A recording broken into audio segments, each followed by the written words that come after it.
வணக்கம். இனி நான் சொல்ல போகிற தலைப்பு உன் வணக்க முறையை நெறிப்படுத்திக் கொள். அதை பற்றி தான் பேச போகிறேன்.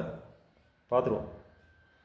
பொதுவாக நீங்கள் எல்லா தெய்வத்தையும் வணங்குறீங்க, தப்பு இல்லை. ஆனால் எப்போ தப்பாகும்னா, நீ கடைசி நேரத்தில் உன்னோட சுவாசம் சிக்கும்போது நீ செஞ்ச செயல், நீ வணங்கின விதங்கள் எதுவுமே உன்னை காப்பாற்றாது. ஏன்னா கடைசியில் நீ ஆம்புலன்ஸில் இருப்ப. ஆம்புலன்ஸ்னால் உன் சுவாசம் மேலே கீழே ஏற்று இறப்பு வாங்கி இருக்கும்போது உன்னோட கவனம்லாம் எதுக்கு மேலே தெரியுமா இருக்கும்? உன் உடம்பு மேலே தான் இருக்கும். உன் உடம்பு மேலே இருக்கும், உன் உயிர் மேலே இருக்கும். எல்லாமே உனக்குள்ளே போக முயற்சி பண்ணும். அப்போ உன்னால் போக முடியாது. நல்லா இருக்கும் போதே உன் சுவாசத்தை அந்த ஏற்று இறப்பு மேலே நீ கவனம் வச்சுட்டீங்கன்னா, உன்னோட மாரகத்தை சரியாக்கிக்கினா, உனக்கு அந்த நிலைமை வரும்போது ஈஸியாக நீ தப்பிச்சிடலாம். அப்போது நீ எவ்வளோக்கு எவ்வளோ உருவ வழிபாடோ இல்லை வணக்க முறையோ தவறான முறையில் நீ செஞ்சினா உன்னோட சுவாசம் சிக்கும். நல்லா புரிஞ்சுக்க, உன்னோட சுவாசம் சிக்கும்.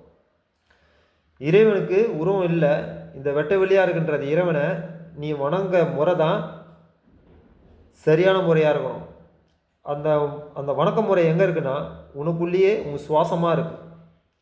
இந்த சுவாசத்தை நீ சரிப்படுத்தினாதான், இந்த ஏத்த இறப்பை நீ சரிப்படுத்தினாதான் இந்த மரணம் என்ற குழியிலேருந்து உன்னால் தப்பிக்க முடியும்.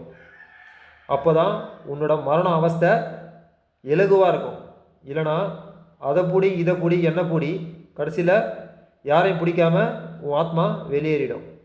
அப்போது நல்லா இருக்கும்போதே உன் ஆத்மா எதை பிடிச்சி பழகணும்னா, உன்னோட சுவாசத்தை பிடிச்சி பழகிட்டீங்கன்னா உனக்கு மரணம் என்பது இந்த துணியை மாற்றிக்கிற மாதிரி தான்.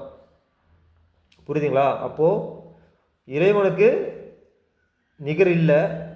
நிகரில்லாத இறைவனுக்கு இணை வைக்காதே. இணைனா எந்த ஒரு கற்பனையும் பண்ணி இறைவனை வணங்காதன்னு அர்த்தம். இணை வைக்காதன்னு நீ வேறு எதுவும் நினச்சிக்காத. உன் மண்டைக்குள்ளே எந்த ஒரு கற்பனையும் எடுத்துகிட்டு வரக்கூடாது. சுத்தமான அந்த வெட்ட வெளியை வெளியும் இருக்குது, உள்ளவும் இருக்குது. அப்போது உனக்குள்ள உன்னோட திருஷ்டி இருக்கிற இடத்த பார்த்து, உருவம் இல்லாத அந்த பழக்கத்தை, அந்த உருவத்தை பார்த்து பழகிட்டீங்கன்னா உனக்கு மரணம் என்பது இலகுவாக இருக்கும். ஏற்று இறப்பை பயிற்சியை பண்ணி உன் வாழ்க்கையில் உன் ஆத்மாவை காப்பாற்றிக்க. நன்றி, வணக்கம்.